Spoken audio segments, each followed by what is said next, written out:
σταμάτησα ποτέ να ονειρεύομαι. Εγώ δεν ζήλεψα τους δίπλα μου και στις καλές τους χαίρομαι.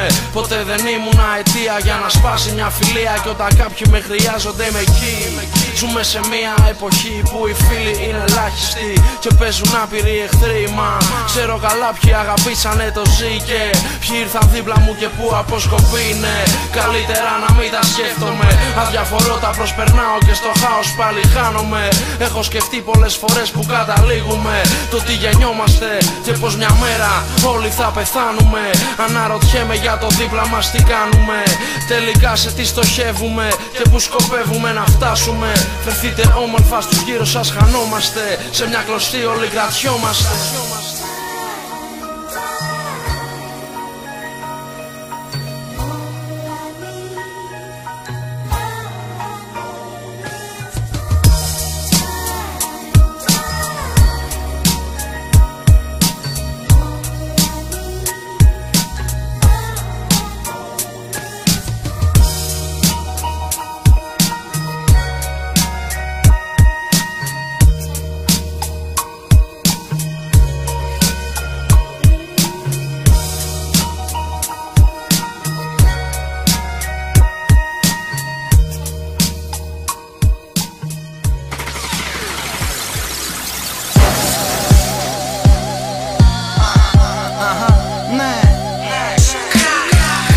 Κρατιόμαστε από μια κλωστή, φτιαγμένη από τιτάνιο, ας τον ακουστεί.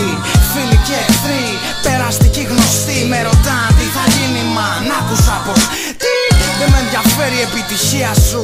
Δεν με ενδιαφέρει πόσα λεφτά κονομάστε στην αυλία σου. Δεν με ενδιαφέρει καινούργια συνεργασία σου. Πλανά σε πομπάρσε στην έγλη αυτού του θεία σου. Μικρά παραπ τάγκ, περίμενε το comeback. Ανοίγω πρόμο, ρίχνω κόσμο slam dunk. Είναι η κλίκα λάβα στην Ελλάδα, number one skunk. Θα σε φτιάξει, θα σ' ανατινάξει, μάγκα στάνταρ. Μπαμ μπαμ, είναι τα αληθινό, κλασικό και σύγχρονο. Βασανιστικά αργό, επικίνδυνο. Γιατί πάλους μικρούς μεγάλους επίπονο. Βασανιστήριο, όχι σύντομο. Στην ηλιά μας γιατί γυρνάμε σύνδρομο. Οι εχθροί μας ζουλάνε το στυλ, τρон περίδρομο. Ζαλισμένος από χθες το κεφάλι μπετόν. Το τσίκνο στιμό όπως το ποτό είπε. Δεν θέλω να σε χάσω, μη φύγεις από εδώ. Όπως ο κόσμος που το μυαλό μου ακούει στο flow. Δεν δίνω υποσχέσεις, δεν κάνω εύκολα σχέσεις. Δεν είναι εύκολο πλέον στην καρδιά μου να χωρέσει.